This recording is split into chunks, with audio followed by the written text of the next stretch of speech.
In today's news video, we cover Russian army reinforcements from the Belarusian border. Is Putin planning a new wave of mobilization? Ukrainian strikes on the Crimean Peninsula.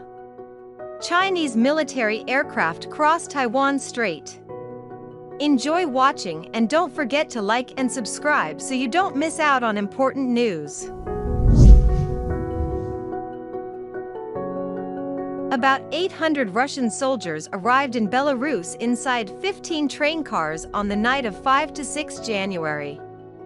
The Russian Federation has also sent 3 more trains loaded with equipment and personnel to Belarus during the past day. Source: Belaruski Hajuin, an independent Belarusian military monitoring media outlet. Details: according to the sources of the monitoring group, a train consisting of 15 passenger cars passed through the Smolensk station, Russia, towards Belarus at 2:10 Minsk time. The train may have arrived in Orsha or Vitebsk, northeast Belarus. About 800 personnel from the armed forces of the Russian Federation were traveling in the train cars. After stopping in the Vitebsk Oblast, the train may have continued moving to Brest Oblast, Belarus, possibly to Baranovichi district. 3 Russian trains have also arrived in Baranovichi in the past day.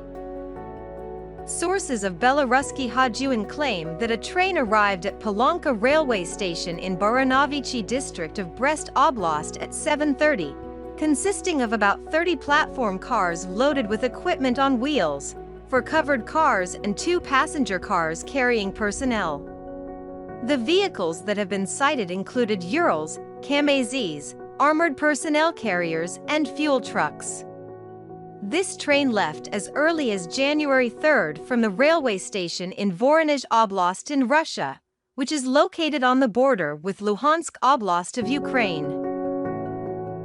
Another train carrying equipment of the Russian armed forces is also known to have arrived at the Slonim railway station in Grodno Oblast, Belarus, on the morning of January 6th. The train included about 27 platform cars carrying equipment on wheels and on tracks. A train that arrived in Baranovichi was also spotted.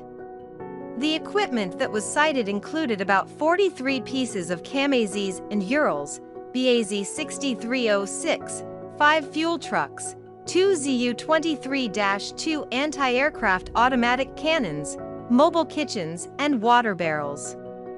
Many trucks have the identifying symbol Z.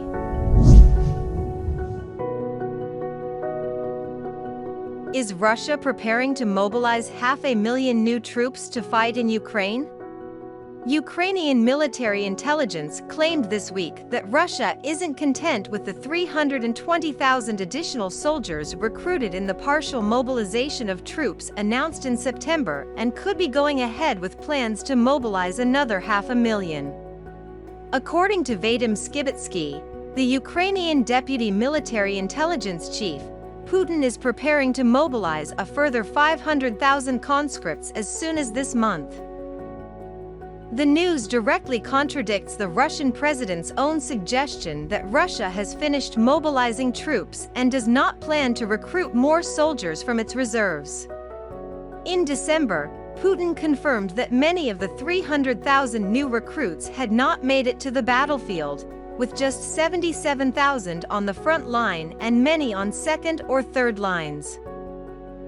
Among those 150,000 in the battle groups, only half, that's 77,000, are with frontline units. The rest are on the second or third lines, essentially performing the functions of territorial defense troops, or undergoing additional training, the Russian president said at the time, confirming that there was no need for an additional mobilization of troops. Just 2 weeks after Putin made the comments, however, he vowed in a televised meeting with the nation's top officials to provide the military with everything it is asking for to ensure that the war in Ukraine could be won. The Russian president also gave his backing to a proposal that would see an additional 500,000 troops added to the nation's army. Defense Minister Sergei Shoigu said that it was necessary to increase the size of Russia's combat personnel to 1.5 million troops, but didn't commit to deploying all of those troops to Ukraine.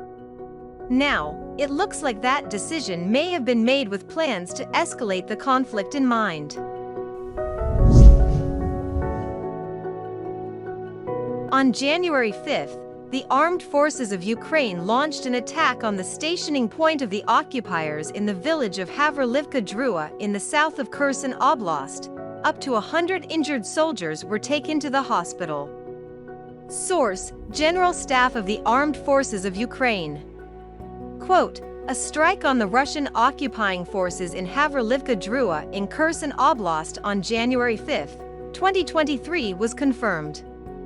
At the moment, there is information that up to 100 injured soldiers were taken to local hospitals. The information concerning killed occupiers is being established."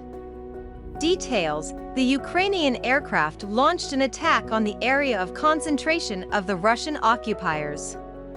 The aftermath of the attack is being established. Units of the rocket forces and artillery of the defense forces of Ukraine launched attacks on 2 areas of concentration of manpower and military equipment of Russians. The occupiers launched 1 missile attack and 12 attacks using multiple launch rocket systems, including on the civil infrastructure of Donetsk and Dnipropetrovsk oblasts. The threat of further Russian aircraft and missile attacks remains all throughout Ukraine. In order to maintain their offensive potential and replenish losses, the occupiers continue to conduct mobilization measures. Russians concentrate their main efforts on the full siege of Donetsk Oblast within its administrative borders. They are conducting offensive action on the Bakhmut front and trying to strengthen their tactical positions on the Kupiansk, Lyman and Avdiivka fronts with no success. They hold the defense on other fronts.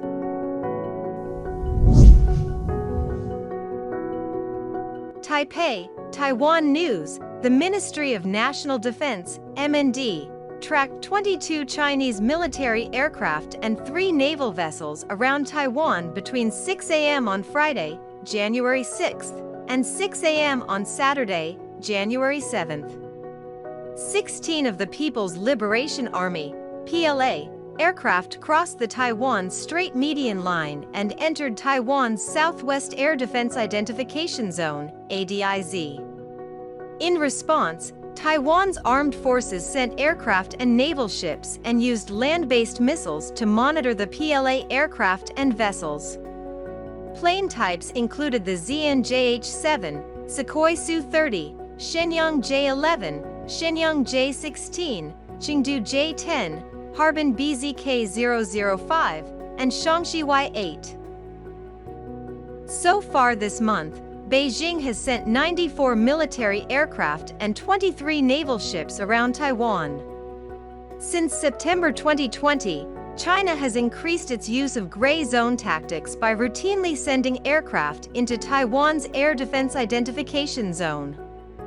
Gray zone tactics are defined as an effort or series of efforts beyond steady-state deterrence and assurance that attempts to achieve one's security objectives without resort to direct and sizable use of force.